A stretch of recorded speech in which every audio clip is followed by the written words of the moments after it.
Hey guys, it's me again, Music by Hugh, and this is part 3 of my vinyl collection series, and today we're talking about the big one.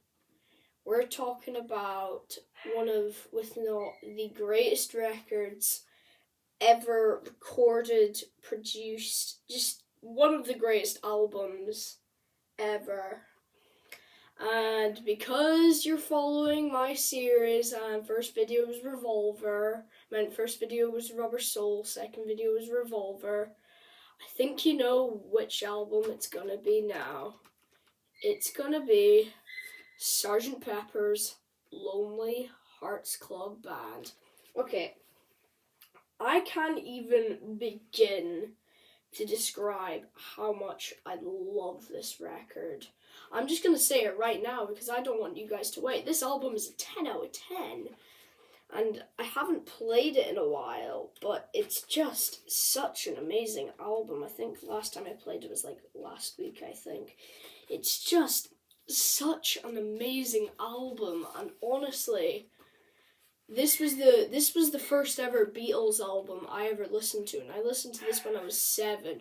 Honestly, it changed my life. Without this record, I would not be into the amount of artists I'm into now. For example, the Beatles, the Rolling Stones, Pink Floyd. I wouldn't be into any of those artists without this record, because it's just such an amazing album. Like, it was during the summer of 67 era, and just what an astonishing album.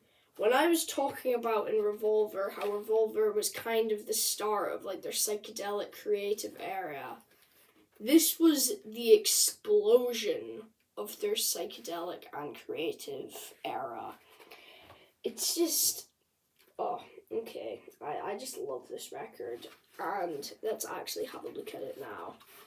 Okay, last time I played this was like last week, so hopefully it won't be that dirty. It's only a little bit of dust on it.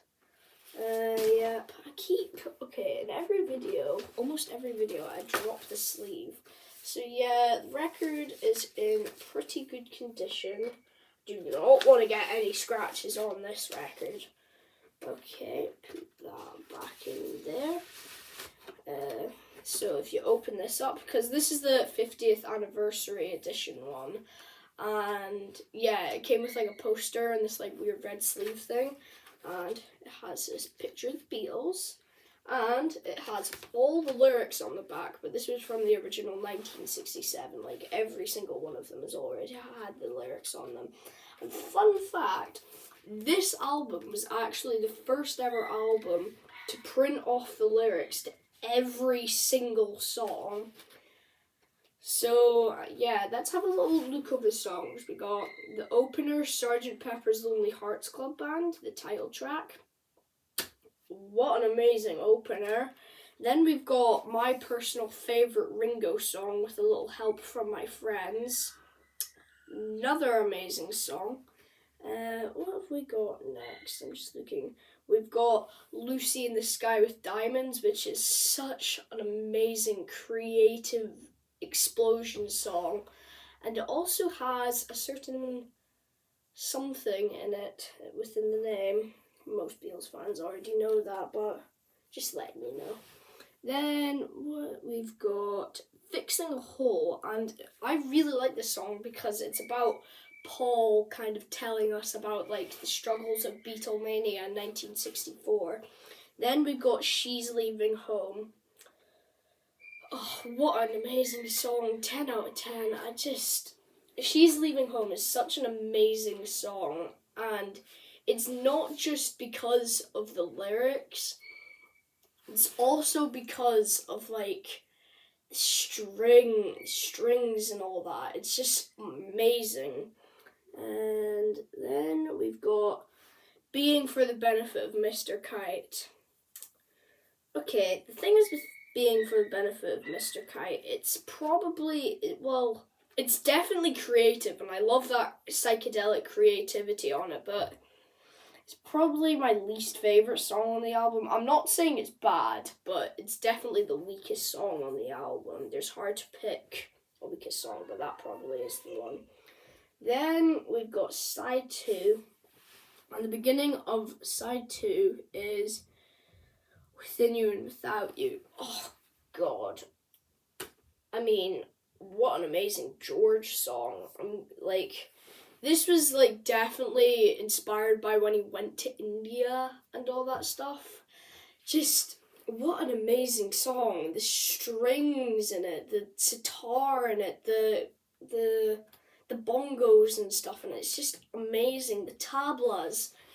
It's just amazing. That song Within Without You is definitely up there with Tomorrow Never Knows. So 10 out of 10 song as well. And then after that we've got When I'm 64. And I don't know why, but I find it really funny. After Within Without You, which is very Indian and sitar and strings and orientated, then you just, will you still leave me? Will you still feed me when I'm 64? So yeah, it's a charming little Paul song. And yeah, it's pretty good. I like the clarinets and all the tube instruments and stuff. And we got Lovely Rita, which is another really good song. Not 10 out of 10 worthy, but definitely a good song. And I love John's vocals on it. I love the vocal effect on it. And then we got Good Morning. It's okay. It's decent. It's pretty good. It's one of the more weaker songs on the album, but it's still pretty good. And then we've got Sgt Peppers Lonely Hearts Club Band Reprise. And I know this may be a bit of a hot take, but I think I just kind of like the reprise version of Sgt. Pepper's more than the normal version. Just a teeny bit more. And then, finally, to end off the album, we have if not the greatest closer in any album ever, A Day in the Life. Just what an expressive, creative, mind-blowing, and just everything piece of music. Just an amazing song. 10 out of 10 on A Day in the Life. I honestly, when I first listened to this album and I listened to A Day in the Life, I was just like, holy crap, this song is such a masterpiece.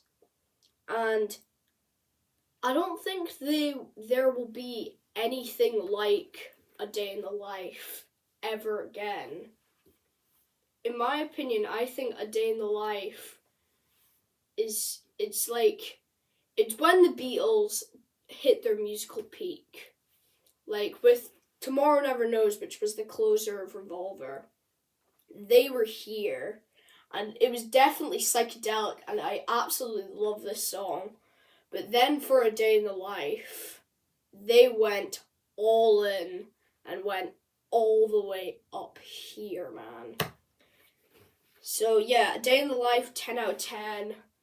And that is going to be the end of my video about Sgt. Pepper's Lonely Hearts Club Band. Bye!